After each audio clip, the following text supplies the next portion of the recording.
Now more than ever, Lowe's knows you don't just want a low price, you want the lowest price. And with our lowest price guarantee, you can count on us for competitive prices on all your home improvement projects. If you find a qualifying lower price somewhere else on the same item, we'll match it. Lowe's, we help, you save. Price match applies to same item. Current price at qualifying retailers. Exclusions and terms apply. Learn how we'll match price at lowes.com/lowest price guarantee. A live-action Crash Bandicoot series, anyone? No? Okay, just me. I'm still trying to save the princess. Don't ask me. Welcome to the Ankler Podcast. I'm Elaine Lowe, author of the series Business Newsletter. Happy 4th of July. You might be listening to this poolside in Palm Springs or Positano, but rest assured, Sean McNulty and I are holding down the fort while you're all away. Isn't that right, Sean? I'm at the shore, man. I don't know what you're talking about. Fine, you're at the shore. I'm the only one not at the shore. Yeah, you're not. No, usually holidays are slow news weeks, but we've got a double whopper this week. Our own Leslie Goldberg has a scoop on the major changes happening in the kitchen at HBO's The Last of Us. But first, we've got Matthew Frank on to break down the AI wars breaking out all across America's film schools. So welcome back to the pod, Matthew. Good to be here. Thanks for having me. So, when it comes to how people feel about AI, I always think of the generational divide being like Gen Zs are into it. Millennials are kind of skeptical, and Gen Xers and Boomers are like very anti-AI, sort of in that anti-technological bent. But your story this week really surprised me. You found that in the film school world, it's the opposite. Like the next generation of Hollywood's filmmakers have some very strong feelings about AI. Like, what's the vibe on campus, Matthew? Yeah, I mean, it was interesting. To your point, you normally associate it with like these professors who are all very stuck up and trying not to let students cheat, or like, trying to instill them with this rigor. And like all of a sudden now, especially at the film schools, it's kind of the other way around, where it's the students who are like terrified of the tech because it's replacing a lot of the entry-level jobs and a lot of this entry-level work that they want to come into. And they're afraid. And these professors are trying to help them get jobs. That's their main priority. And the way that they see it is either you're going to learn this tech or you're going to kind of be out of luck. So yeah, for a lot of people, it's pretty scary at those lower rungs. Sean, does it surprise you that young cinephiles are rejecting AI in their art? Because I kind of thought it would be the other way around. I mean, it feels like an SNL sketch where it's just like, the opposite day or something. But again, like as the Gen X representation here, Elaine, you broke down, we have the equal part representation here today. It's very nice. We have Gen Z, Millennial, and Gen X here. So I'm going to take the Gen X seat. And in that chair, we've been through changes before. And if you were resisting the internet, you're out of a job. So if that was your take in 2002 or 2005, you're not employed anymore. So like have that perspective where, okay, something comes along, you adapt to it, or you perish in a certain sense, So I think that's why that's my rationale when I was reading your piece, Matthew. I was like, that's why I could rationalize it. It's on paper, it's a little like, what? But then I'm like, yeah, that is what the perspective of a professor whose job is to prepare you for the workforce you are entering. And this is the workforce you will be entering. So that checked out logically, even though on paper, it's a little bit like of a head scratcher. Yeah, exactly. It's the same as the internet. You're going to learn these tools and be able to adapt, or you won't. I talked to Michael Burns, who's the vice chairman of Lionsgate, and he said he thinks it's a very high opportunity zone if you're willing to learn the tech and understand how it works, because you can kind of create your own entry level work, is what he's saying, because there's going to be all these different types of jobs. And if you're adept at it, like especially, for a lot of the people who are at the higher levels and haven't learned it or don't understand it, if you can really have a good feel for these things, it'll put you in very high demand. So for the students who are very afraid of it, it is scary because it's taking away, especially if you're like a senior in college, you're coming in and you're like, I now know 3D animation. It's like, well, how valuable is that? Like, it's tough. How are you at prompt interjection? Yes, exactly. Yeah, I mean, in the animation world, I feel like that's where it's moving fastest, more so than in the live action space. And, people are really of mixed minds about it. There are some interesting tools that you can use. There's in animation work, there's like a lot of like repetitive stuff where it's like, I think some people would be happy to like offload some of this to AI so they can get more into the creative work. But it really surprises me that this is also like the attitude in the live action space. You know, Matthew, you found that some film school deans and professors are actually pretty encouraging of students learning how to use AI. Like, what's their thinking? What are some of the courses that they're creating or encouraging? Yeah, so it's things like AI and creativity or AI in film and media. And at AFI, they held a symposium, one of these symposiums where it was for them, it's not trying to take like a stance on AI. It's very much like, you'll need to learn this tech. Hollywood is adapting to this tech, and their job is to kind of reflect what Hollywood is, onto their students who are trying to enter that industry. And so for them, it's like they are these prognosticators of where the industry is going, and they see AI as being this huge thing from people that they talk to in the industry and every news blurb that comes out. So for them, it's not even like a pro AI thing. It's just how do we prepare our students to have jobs? Because if we're teaching them these outdated things that are going to go away in 5 years, like, what are we doing? That's just it's not beneficial for the students. Yeah. Matthew, tell us about Betsy Siegel, who is one of the filmmakers that you interviewed for this story, because she generated an AI film in like full fashion and got quite a response to it.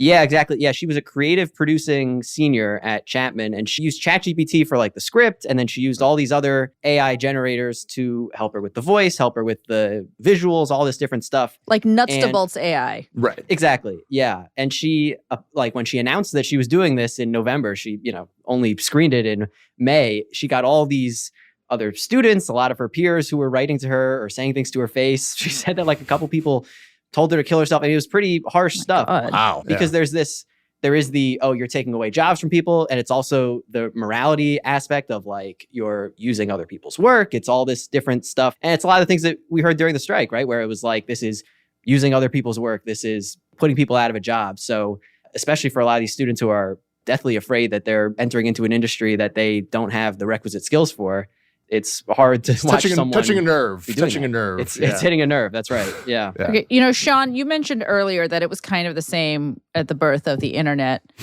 which you were around for. Let's just bring that up a few times here. Let's do that. Walk us through that, Sean. Like, I wonder what was that like? How am I becoming Rushfield all of a sudden over here? I'm like, Grandpa, what the hell? I really wish we had Richard on, but you're gonna have to sit in the requisite Gen X. Even like the assembly line came along, and the Model T was I mean, the thing is now is just like the pace of advancement, and I'm not the first person to say this, obviously, but like the internet took a long time. So it is a little bit different. Matthew, you mentioned like being a senior. Say even if you're coming in as a freshman this year to college, like by the time you graduate, you're going to be when we met Matthew, you're recently graduated, like you were at a relatively reasonable expectation that the world you would be exiting in 4 years wouldn't be that far removed from the one you entered. And I the same way, and Elaine, I think you probably would agree with that as well, where I can't even have an idea what 2029 is going to look like for you as someone entering this business. And I have a pretty good idea, and I think we're all nodding our heads of like, yeah, it's going to be pretty different. It's like this huge unknown. I mean, Michael Burns said he doesn't even think we're through like the first inning. A couple pitches have been thrown. Like, we have no idea. And if like all these predictions about it becoming this giant singularity become true, like that's, who knows what that means for like production, let alone like the jobs that people are worried about. Which at the same time offers a lot of space for opportunity though, right? It's like when something's moving that fast, when it's that early, there's still time for everybody to get in and to learn no matter what age you are. Yeah, no, exactly. But there's also Eric Barmack had a good column this week too. An ad in the NBA Finals was done by our friends at Kalshi, Matthew, our betting platform. $2,000. I mean, look, it looked ridiculous, but it was also like, all right, for a parody ad of what it was, and that aired on national television, and $2,000 and no agency required, and just the tools. Yeah, exactly. Like, we're already at that point, as you mentioned, and the circles collide because that is Hollywood and all that. But yeah, it's pretty crazy that they were able to do all that for $2,000 and feel comfortable enough to put it on the NBA Finals. It's wild. Well, shifting gears to films still made by humans for now. Sean, you're our box office whisperer. What's new in the theaters this long weekend? What should we look forward to? What are you expecting to do well? Hold on, we have a Gen Z person here. What happened to Megan 2, man? Come on, we need what happened with your generation? I mean, talk about AI. I mean, what happened, man? Yeah, I have no idea. As you said on the Monday morning, I have no idea. I think, it's like this familiar thing, right? Like, it's no longer, is it like viral? It's not cool anymore. It was cool. It's no longer cool. Yeah, 2 years ago, way back when. In, So 2 years ago. It's like exactly. It's like it's a trend that died. Yeah, I'm understanding the anxiety of the film students more and more now. It's just like, 2 years, man, it's so old. Forget it. It's done. No wonder you're going to be excited about having a 4-year degree. But yeah, we'll see. F1 was a big story this weekend and it was a huge success and became that event movie again that people paid the extra bucks to go see in IMAX and PLFs and things like that. How's it setting up for the long weekend and its second weekend out? Yeah, I mean, that's the thing about the weekend. It's essentially it's a 5-day weekend. I mean, Jurassic opens, really, we're recording here on Tuesday. Tonight, it opens on Wednesday, so Wednesday to Sunday. So that's a long time. So the midweek box office, we always look at Friday to Sunday, obviously, for the box office. But if you're looking at where a movie ends up on Sunday that already, came out with the F1 or Megan, you could see a huge bump, not just from the weekend, from the whole week of ticket sales. So Jurassic will probably be, eating everything in sight, certainly, but F1 has carved out a niche. We'll see if Megan's word of mouth can rebound to get some business in there. But we've got an old-fashioned summer blockbuster head-to-head set up for us here. Yeah, exactly. And then you got Superman coming the weekend after. So we are in the heart of summer movie banger season here. So Jurassic, I don't know. You saw it. Matthew, any interest, you among your friends? No? Yay, nay? I did not see it, but I'm looking forward to it. You're in? Yeah, I am in. It's never done under $1 billion, right? Or the last couple. That's the weird thing. Yeah, it's exactly. Never, it's pretty consistent. So I don't know. It looks good. So we'll see. It looks like it's, the review's been more positive than the previous ones for sure. Elaine, I think when you weren't covering your eyes, you enjoyed the movie. Was that your takeaway there? Oh, Jurassic World? Yeah. It's a real theme park of a ride. It's so many homages, little Easter eggs to the original OG Jurassic Park that came out in 1993. Back when I was in college on the internet, was essentially about to do one more joke there? Back when I was 6 years old, days. yeah. So I think people will like it. It's a crowd pleaser for sure. Yeah, so we'll see how it goes. But when Richard and I were doing our kind of preview for the summer, making our picks, I've seen the original Elaine. I've seen one more, but I went back, Matthew, look at the box office. It's like even the ones that were kind of derided still did $1 billion at the box office. So I was like, I'm not betting against this franchise. Yeah, I feel like nobody talked about the last one. It still did like $1 billion. It still did $1 billion. Easily. Yeah. Well, the last one was great because it had both the OG cast in it and then the Jurassic World. You had your Dr. Alan Grant, but then you also had Chris Pratt. Owen. You had Owen. Chris Pratt. Okay, there you go. Elaine, you're such a completist on Jurassic. This is very impressive. I'm you have the Mission Impossibles, you have Jurassics. You have a few in there that you're doing pretty well on here. All right, everyone. Well, make sure you check out all of our coverage on theankler.com, from Sean's box office breakdowns to Matthew's AI film school story to real AI columnist Eric Barmack's stories on AI. Thanks so much for being here today, Sean and Matthew. We're going to take a quick break, after which I'll be back with the Anklers, Natalie Jarvie and Leslie Goldberg, to talk about a massive change happening behind the scenes at HBO's The Last of Us. That's right after this.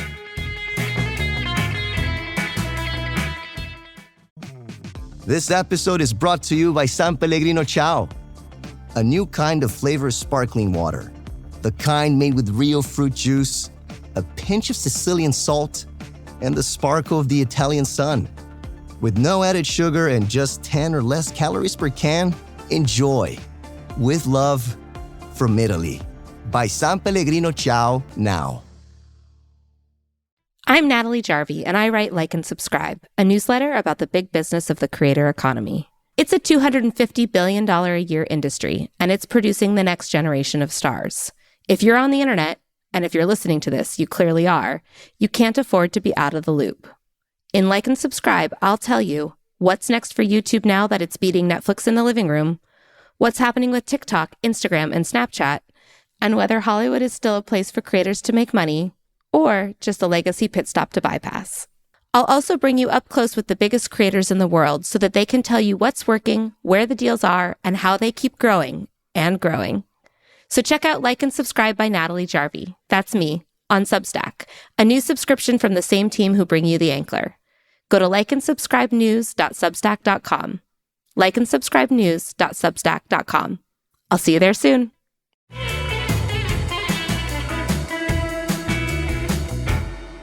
Welcome back to the Ankler Podcast. Now, on to our main topic today. Series Business's own Leslie Goldberg breaking the news that Neil Druckmann, the head of Naughty Dog Games and the developer behind the wildly popular game series The Last of Us, is now stepping away from the wildly popular The Last of Us TV series on HBO, effective immediately.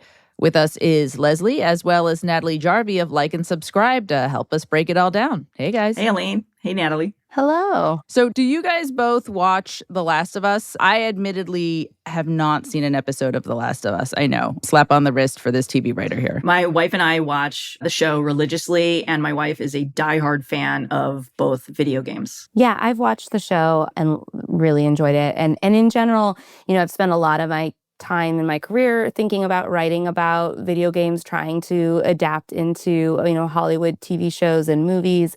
So I watched The Last of Us with a lot of interest when it first came out, just because I think there was a lot riding on its success in taking this beloved story and, finding a way to, tell it, for a TV audience. Especially since video game adaptations are still so hot right now. But Leslie, you discovered that Neil Druckmann is parting ways creatively with Craig Mazin on The Last of Us. Tell us a little bit about what's happening here and why it's happening now. So Neil Druckmann will no longer be as creatively involved as he was with the show in its first 2 seasons. He is stepping away to focus on video games in his role as head of creative at Naughty Dog, which is the video game publisher behind both Last of Us titles, as well as many others. And he and Craig Mazin were able to break what season 3 was going to be, which we know it will follow Abby's story, which is Caitlin Deaver's character in the show, and follow the second half of the second game, which Neil Druckmann co-wrote alongside Hallie Gross. Both of those two were writers and co-wrote a number of episodes. I think it was 2 episodes in season 2 alongside Craig Mazin. Both are now out of the writer's room. Hallie Gross will have nothing to do with the show. Neil Druckmann will remain credited in his roles as an executive producer, but he will no longer be writing any episodes or directing any episodes. He had helmed 2 of the 16 total episodes before, and he won't be on set producing anything. So it's a big, big change for the show. But in terms of the writer's room or whatever that constitutes, because it's not really a full-size room, there will only be 3 people involved in the writing of the show for next season. Craig Mazin is expected to write every single episode, which he did with the 2019 Emmy-winning limited series Chernobyl.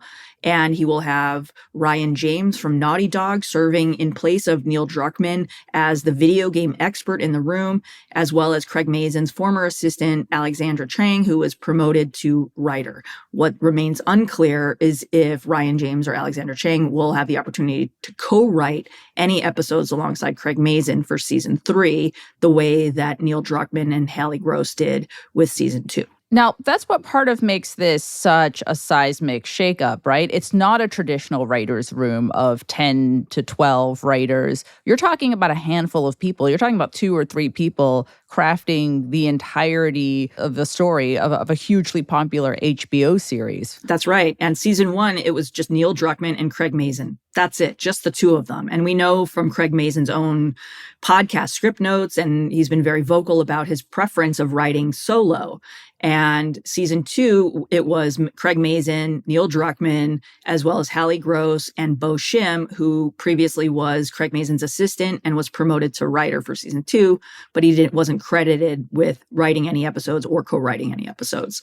And for season 3, you're down. So it went from 2 people crafting it to 4 people crafting it in season 2, and now you're down to 3 people in the whatever constitutes the room for season 3. It's pretty wild when you have a show that as intricate as The Last of Us to have such a small group. Oh, totally. And the 3 of us, have been covering TV for a long time now. I mean, Natalie, how many different writers' rooms can you think of that are just 1 or 2 people big? I mean, not very many. White Lotus comes to mind as another pretty famous example of a show that is really just all from the brain of Mike White. But this is unusual, absolutely. And, in general, I think, Leslie, you're right. It just can't be overstated how big of a deal this is, in part because of how integral to the story of The Last of Us Neil Druckmann is. I mean, he's the creator of the game, co-creator of the second game, and was really heavily involved in this show every step of the way for the last 2 seasons. So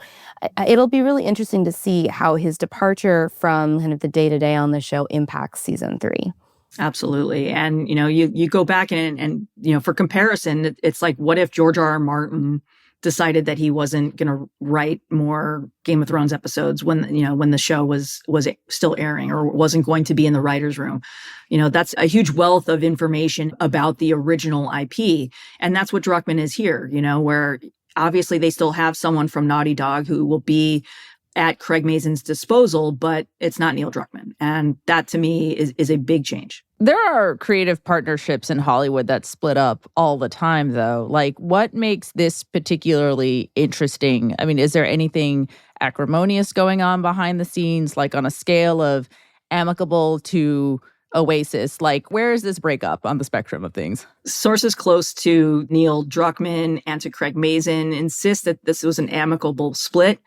But it wouldn't surprise me if we heard something later down the line that there was some creative tension there. I have nothing that corroborates this.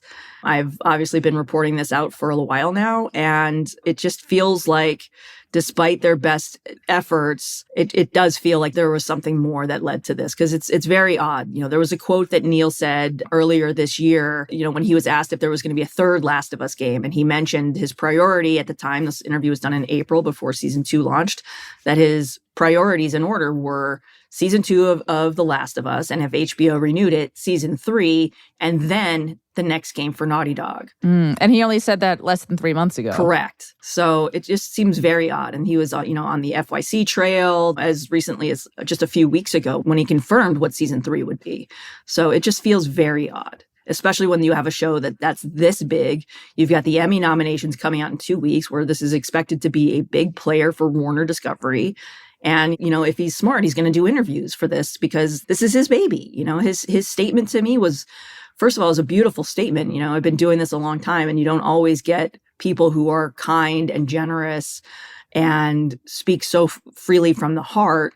And I just can't fathom why anyone would willingly leave a hit show that is based on something that is so deeply important to them. And obviously, this is not his first job. His first job is to run the creative at video game publisher Naughty Dog. So he's been kind of focused on the show rather than video games. And he did share an Instagram post over the weekend where he welcomed the 2 founders of Naughty Dog to the offices to show off what they've been working on.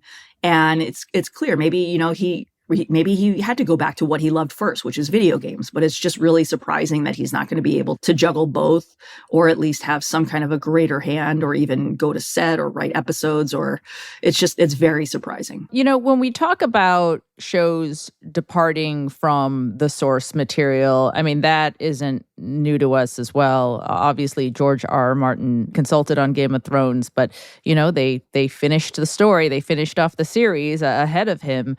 Talk to me a little bit about the creative tension in, having a new storyline depart from the source material. Yeah, I mean, what makes adaptations of beloved properties like video games or books or comic books like The Walking Dead, what makes those things successful from the start is that the creators are involved from the beginning, whether it's, you look at Bruce Miller and Margaret Atwood. Bruce told me. And she's very involved in that series, right? That's what he told you. Yeah, she sees all the scripts. They talk about different things. And it's all about what they are able to do together. And Bruce joked to me in an interview in April that she's as involved as she can make time for him because she's still so busy, and that's wonderful for her. But it also means that the show is its own thing, which she does have, where Bruce has her to lean back on. With The Walking Dead, which I covered from the beginning, Frank Darabont was the original showrunner, and anyone familiar with what happened there could see, that's what happens when there's a creative falling out. And, the lawsuits I think they're still going on between Frank Darabont and The Walking Dead creator Robert Kirkman and AMC and all the profit sharing and all this other stuff. But it's just, sometimes you have to make decisions to burn the house down that the creator doesn't appreciate.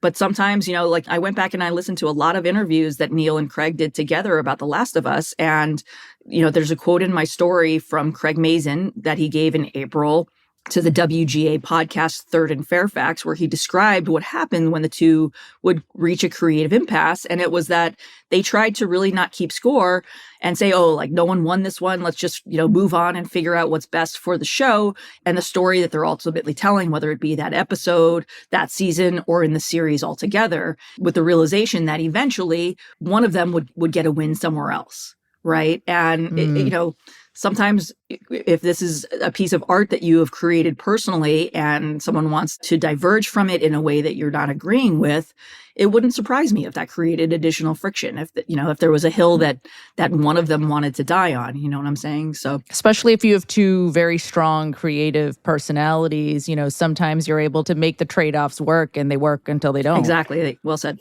The Last of Us has drawn a lot of praise for how they've adapted their source material. I mean, I've written a fair amount about how hard it has been for video game adaptations to succeed because they're very different in structure and often don't have a lot of plot.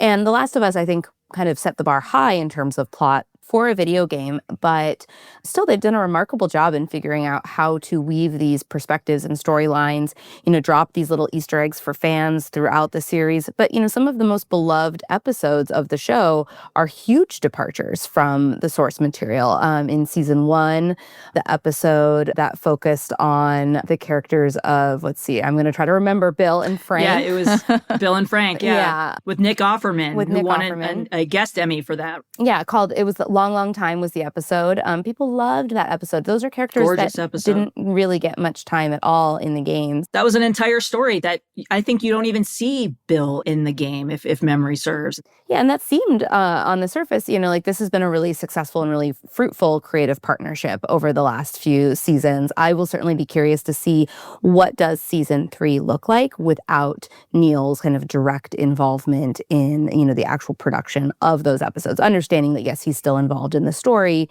but, not in actually, kind of writing or directing those episodes. And we don't know yet how much of a departure it's going to be from the games, right, Leslie? No, all we know is that it's telling the second half of the second game in season 3, and will again revolve around Abby's character, the character played by Caitlin Dever. Well, if there's anything else our readers take away from this, and by the way, we're recording this right now before your story has even published, so I'll be very curious to see what the reader feedback is and what else you hear from the writer community about this afterward. Oh, absolutely, as will I. Emails are open. Yeah, DMs remind us your email address, Leslie. It's Leslie, Lesley, .Goldberg, Goldberg, @theinkler.com. All right. So once that story publishes, if you guys have any thoughts, make sure you reach out to Leslie or to us at podcast@theinkler.com. Yeah. What other takeaways do you feel like readers should have here? Is there, people in the writing community in particular when they're reading about a creative split like this?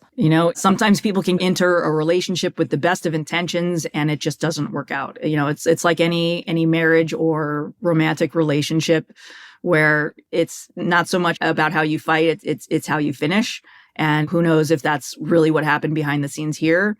But if you're a video game developer and you have a full-time job and then you kind of moonlight doing another full-time job that is still beneficial for your video game company, it sounds like there's just a lot of balls in the air here, and you have two very strong personalities. I mean, it might be completely reasonable from a workload perspective to want to be able to step away, like you said, from one full-time job and go focus on your first full-time job, right? Exactly. Well, and I have to say, too, when I interviewed Neil a few years ago about The Last of Us, he was talking a lot about how excited he was to have the opportunity to kind of take what he did well in video gaming and the directing of a video game and apply that to TV. And he's now had that experience. So I'm also really curious to see what he does produce next in video game form and how his time and his experience in television has maybe kind of informed how to tell a story, how to direct a story. That will be a really fun thing to track as well going forward in terms of his career. Oh, for sure. And I'll also be curious to see how Craig Mazin and his relationship with the writer's room evolves over time. Well, video game adaptations are still so hot right now. Yeah, like you said, Natalie, I wonder if this leads to any other Naughty Dog adaptations. A live-action Crash Bandicoot series, anyone? No? Okay, just me. I'm still trying to save the princess.